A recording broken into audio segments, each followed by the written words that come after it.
Hello guys, welcome to our జున్ను vlogs. ఈరోజు మనం 6 నెలల వరకు నిలవ ఉండే చింతపండు గుజ్జు గురించి తెలుసుకోబోతున్నాం. మీ పిల్లలు కానీ ఎవరైనా ఎక్కడున్నా చింతపండు గుజ్జు ఈజీగా తయారు చేసి మనం కొరియర్ చేయవచ్చు. వాళ్ళకి ఇంట్లోనే బయట తీసుకోవాల్సిన అవసరం ఉండదు.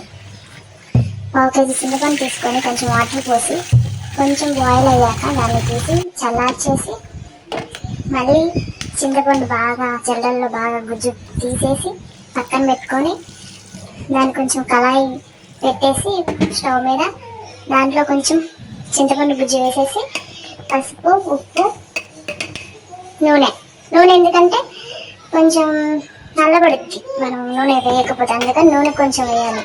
నూనె వేసి ఉడకబెట్టేసి అది మనం చల్లారాక స్టోర్ చేసుకోవచ్చు, ఫ్రిడ్జ్లో పెట్టేసుకోవచ్చు. 6 months వరకు నిల్వ ఉంటుంది.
ఎవరిది